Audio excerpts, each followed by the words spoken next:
This moment is all that I've been dreaming of. Well, focus. Somewhere I feel it in my soul. One chance is everything we've waited for. It's our time, so let me take it home and knock it out of this world. Out of this world where we going. Out of this world, yeah. Out of this world where we going. So come on, let me take it. Waiting and anticipating just to get a chance so we can be great kings. That time now wasting, no more debating. Today, my future creating. Here when we stating, we want the rating. Open a pray, not deliberating.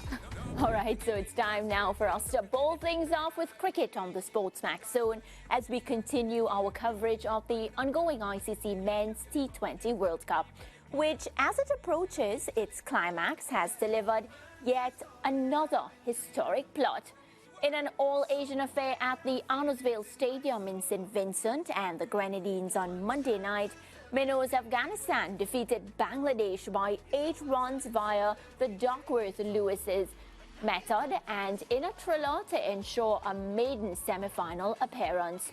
While chasing a revised target of 114 in 19 overs, but needing to overhaul the original target of 115 in 12.1 overs to reach the last 4.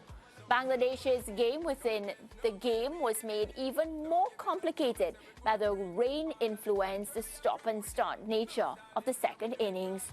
Well, the task to negotiate Rashid 4 for 23 and Naveen Ul Haq 4 for 26 ultimately proved too tall an order for the Bangladeshis, who were dismissed for 105 in 17.5 overs. The Afghans join India, England and South Africa as the other semi-finalists.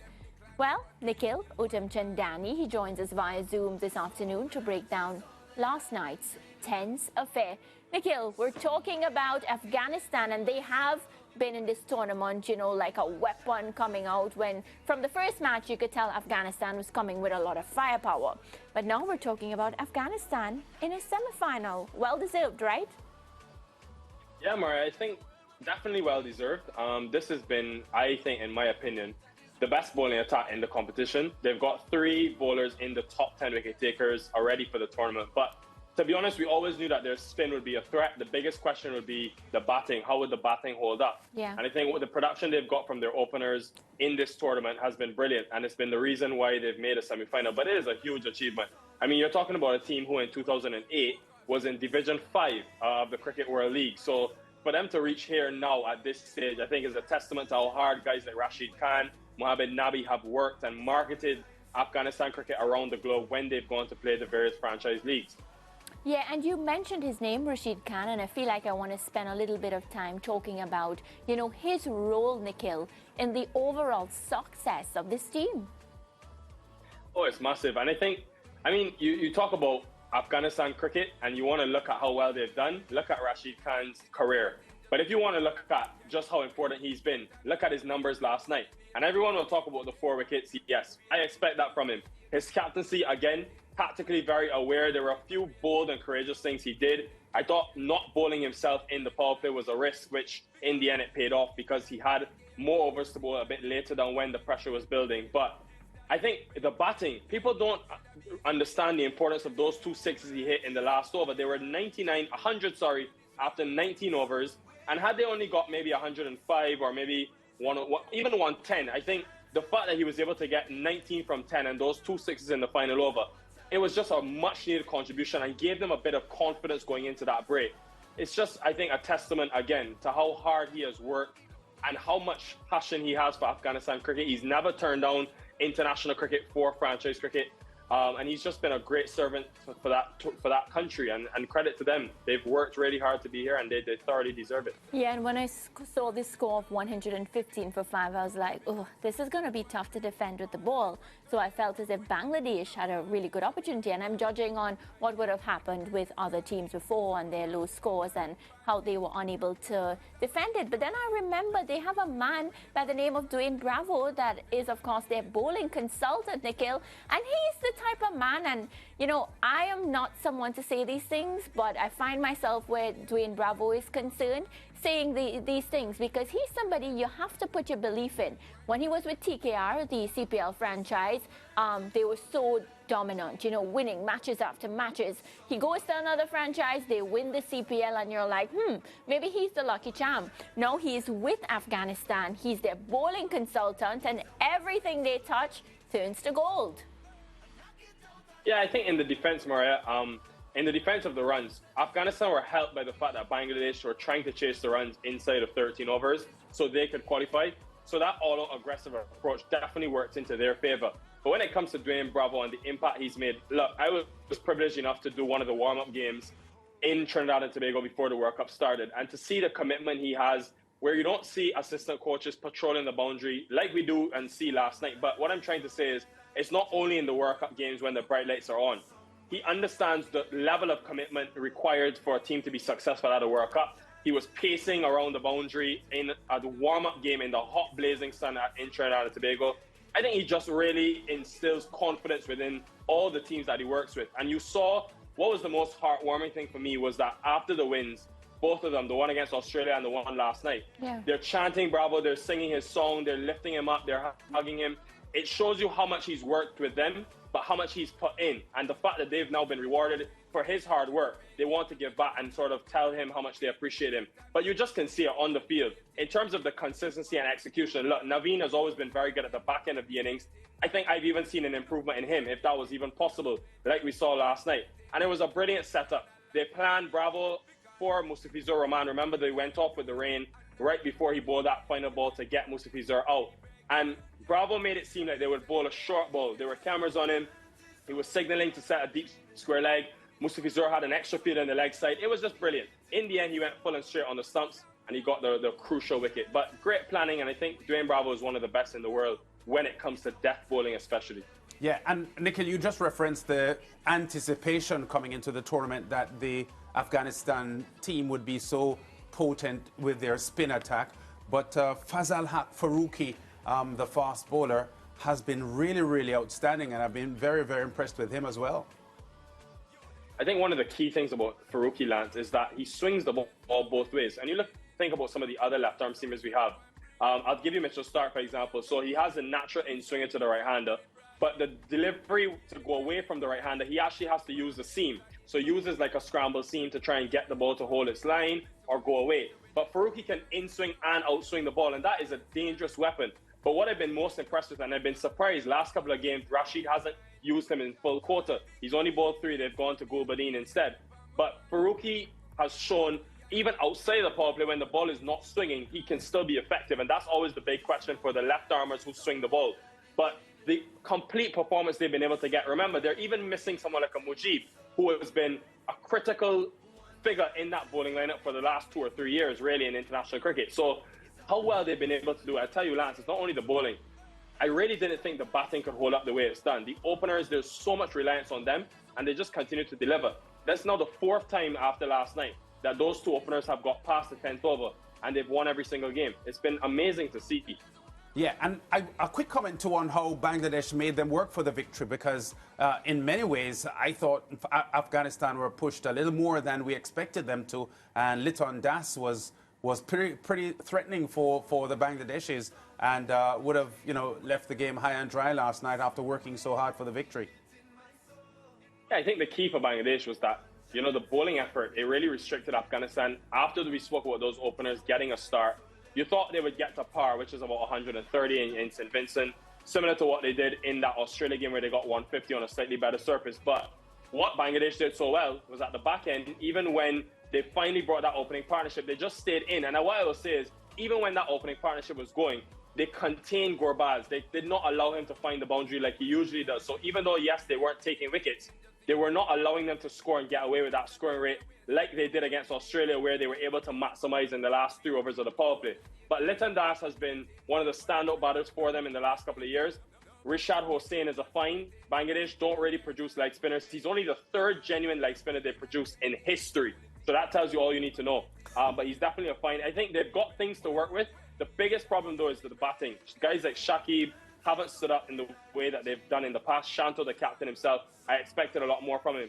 And they're going to have to find a way to go without Tamim Iqbal. It's a huge transition to lose guys like him, Mushfiqur Rahim, who have played for the last decade in this Bangladesh team. And you could see that there's a bit of an experience. Yeah, and the drama and the history, you know, a moment for Afghanistan to savor. But just a quick comment on a sore point of the victory last night, Nikhil, the fake injury to slow down time. I don't like those things in sport. I can tell you that. I think I like sportsmanship in sport, and I don't like the trickery. And that moment for me was not good. To be honest, Lance, I was shocked. I couldn't believe what I was seeing. It was the worst thing was when they showed the replay and you could see Jonathan Trott telling them, slow it down. Yes. Now, when he's saying slow it down, he doesn't mean fake an injury. He just means, guys, let's just make sure we're staying ready because you don't want to concede a boundary. And then the Duckworth Lewis then goes, obviously you're then under it. But to see Gulbadin go down like that, I think you talk so much about the spirit of cricket in recent times. It was not nice. And you saw Rashid Khan as well go up to him and say, what are you doing? And he defended him like a good captain would in the post-match presentation. But it really was disheartening to see. I actually thought the cricket gods don't sleep, you know, Lance. I actually thought because of that they would lose the game because they ended up coming back on the field.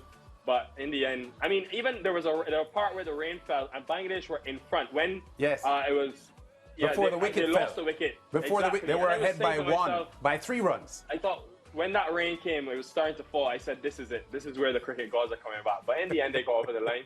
I didn't like it, though, honestly. Yeah. It made me, with all happening in that cricket game and how great it was, it really was a sour point, as you said. Yeah, I agree with that. So do they have a shot against the South Africans who are undefeated of the 2 semi-finals?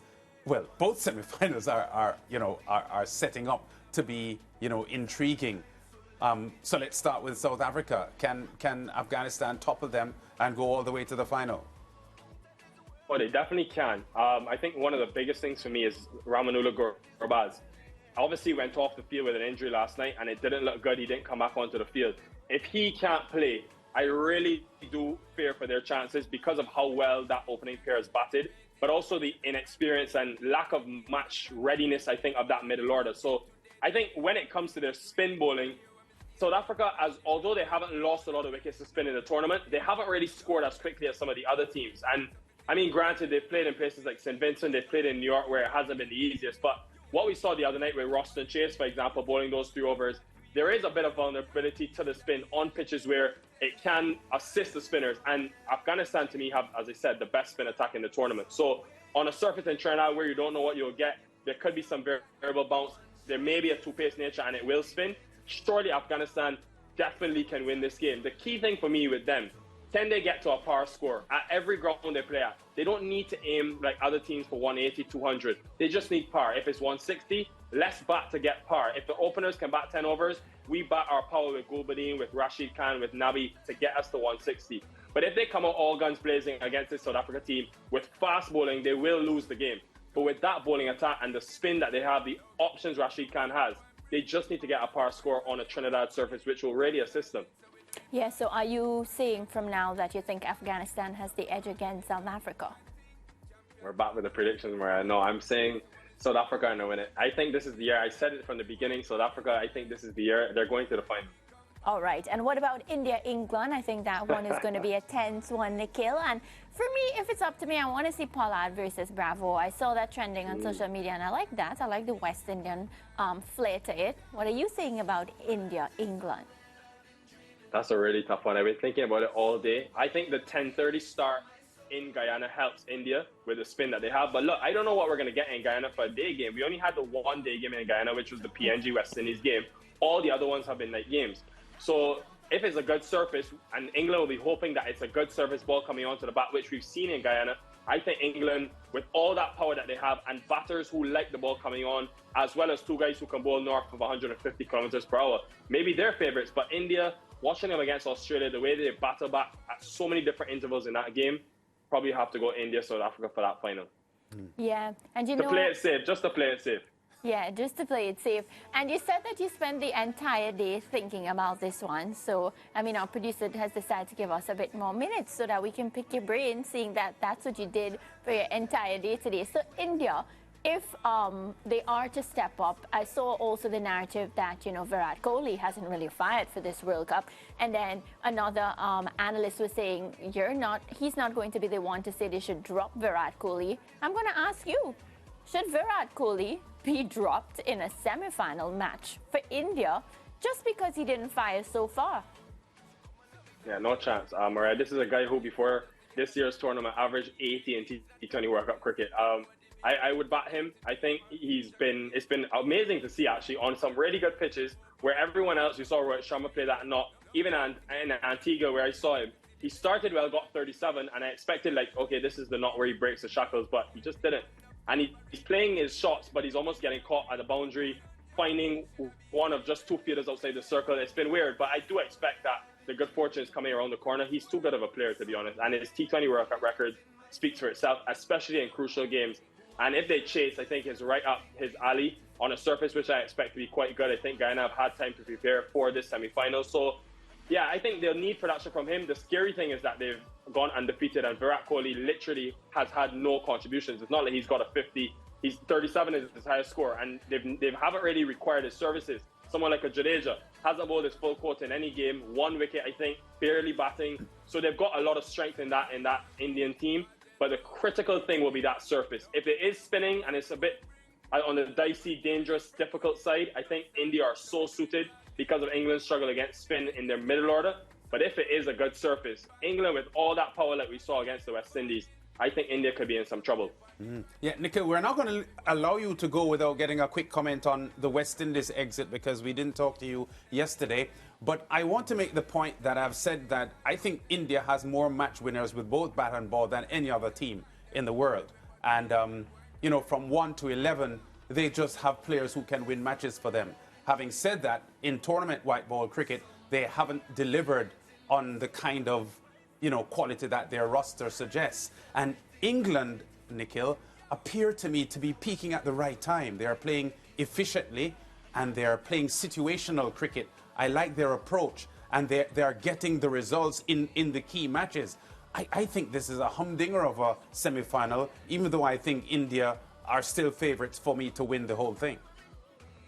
Yeah, no, it's massive, Lance. I think England's middle order is the biggest question for me. You saw in that South Africa game where they needed 25 off the last 3 with 6 wickets in hand and they weren't able to get over the line. Bumrah's 4, as always, going to be the difference in the game. If England don't give him wickets and they can find a way to score against him, I think they can win the game. I wonder about Rohit's use of Bumrah as well, because I saw yesterday in that Australia game, Travis Head was getting away and I was waiting for him to go back to him, but he's so stringent in Bumrah bowling 2 in the power play, 2 at the back end. I wonder if there's an opportunity for England, knowing that they can then try to attack some of the other guys. But his 4 overs, you mentioned match winner, well, he's right at the top. But it definitely helps to have a guy like Hardik Pandya firing with both ball and bat. You saw the dominance in which he's batting with, which is something we haven't seen from him in the IPL and some international cricket recently. And his bowling, using conditions, hitting the deck, I think he offers them a lot. I'm interested to see what they do with Jadeja because he hasn't really played a massive factor. They've got someone like Siraj on the bench.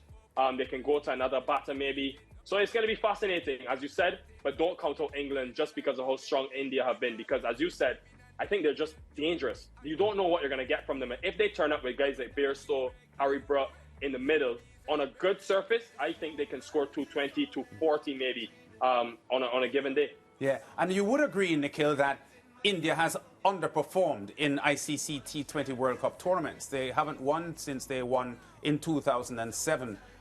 What would you attribute that to? Is it that they're not a strong tournament team? What would be your analysis of India's failure to win a T20 title in so long, even though they've had the teams to win? Yeah, definitely. I think back to 2016. I remember watching that game so closely, and I really thought India had it in Kolkata at home. I think it may be in Mumbai, actually. But when the West Indies beat them, Russell hit a couple of sixes, Lendl Simmons got run. They've always had good teams. So I would never say that they're not a tournament team, because for them to go undefeated, playing some tough games, beat Pakistan in a game that many thought they should lose, Australia yesterday, that was a huge result for me. just to see how they assess conditions. I thought Australia were probably favourites at St. Lucia because of the wind factor, because of the boundary sizes and the fast bowling they had. And still they won that game. So I don't want to say they're not a tournament team. What I think could be happening is when it comes to that semi-final or final, maybe expectations getting the better of them. They know how strong they are. They know that there's always an expectation that they win the tournament. Maybe similar to a team like South Africa, where every campaign we seem to say they're favourites and they can't get the job done. So, look, there will be pressure on India. Don't underestimate the pressure that will be on them. If they get into a tight situation where, let's say, Jofra Archer has a good start, or England as a team start well with the ball and they're a few wickets down, I could easily see that pressure really coming onto them because they know, the guys like Roy, who's played every World Cup, they know that they've not been able to deliver in the moment. But when it comes to that team and the makeup, they definitely have the team to win it. And they picked 4 spinners. They've played every game at 10:30, which suits their team and the way that they've gone about selecting. I think in Barbados, it really does suit them at 10:30 in the morning if they can get to that final. Yeah, and before the show started, Nikhil, Mariah was grieving that she cannot believe that the West Indies are out of the tournament. How much does that hurt for you as an analyst and a West Indies fan? Yeah, massively, Lance. I couldn't believe it. From being at the ground, the guys were shocked, devastated. They were there 2 and 3 hours after. Some of them hadn't even moved from the dugout on the field. Darren Sammy was there with his coaches. Look, it's obviously very disappointing to think you prepare and you put 2 years of work into something, into this moment, and it comes down to one night. Again, I think it goes back to the format, and maybe in future editions, there'll be more weight on the group stages where the West Indies were very good. Won their games, topped their group. But look, so did South Africa. So it was a game for a neutral to see that sort of shootout between 2 high-quality teams. Again, there are small moments where I think the West Indies probably will reflect on and think we could have done better there. But what this team and what this World Cup, I think you and Faz hit the nail on the head yesterday. What the World Cup and the West Indies have done for cricket in this region, I think it's reignited a spark within the sport, and everyone is talking about it. I mean, I'm going to immigration, people are asking me about the game, analysis. It's amazing to see how much interest there is, and I hope it can be sustained when we go to our domestic tournaments, when we continue to play international cricket, because in 2 years' time, the core of this team will be still together at that 2026 World Cup, and I believe we'll be favourites. So yes, there's disappointment. We wanted to get at least to the semi-finals. That's what Darren Sammy said at the beginning of his tenure. But I think there's a lot of successes to take from this campaign and this 3-year process. Yeah, well, Nikhil, our viewers heard it here first that you're going for India and a South Africa final. And of course, I don't want you to change your mind because I'm usually the one always defending you when Ricardo says that you've said otherwise. So I'm hoping that you get it right for your sake. And before you leave us, a quick word on England, because I feel like we didn't give England the justice that they should get. I mean, it has been a battle. It has been a tough one for them to get to this stage, but nevertheless, they're here now. Yeah, look, they've lost 2 critical games. I mean, to lose against Australia, lose against South Africa, and still be in the semis, I think, one, it tells you about, the funny nature of this World Cup, where small things, literally T20 cricket, 2 or 3 overs can win you a tournament. It can put you out of a tournament like we saw for the West Indies. But you have to give credit to England. I think it's not been easy. The travel, the fact that they've been plagued by the rain constantly in Barbados, then in Antigua, trying hard to find a rhythm when you're playing 10-over games, you're playing 11-over games. But they've made it this far. And as Lance said, they're a dangerous team. And I think the power that we saw from Butler the other day, Phil saw at the top of the order. If those 2 get off, like we saw against the West Indies, it's over. They will literally, in any conditions, the 2 of them are good enough to literally take you apart. I don't really care what bowling you have. Maybe Bumrah is the man for them, but they are so destructive. And the tone that they set when they get off to a good start, it just filters down. It's a domino effect on the rest of the batters because of that freedom and the depth that they have. So I think the matchup for me is Butler and Salt against Bumrah. That was what it will come down to. Yeah, well, I'm looking forward for just because I said the West Indies players who are involved, I'm hoping it's going to be an England-Afghanistan final. And then I'm rooting for Dwayne Bravo and Afghanistan. So let's see. Break time. We shall see. So hold on, are you locking that in?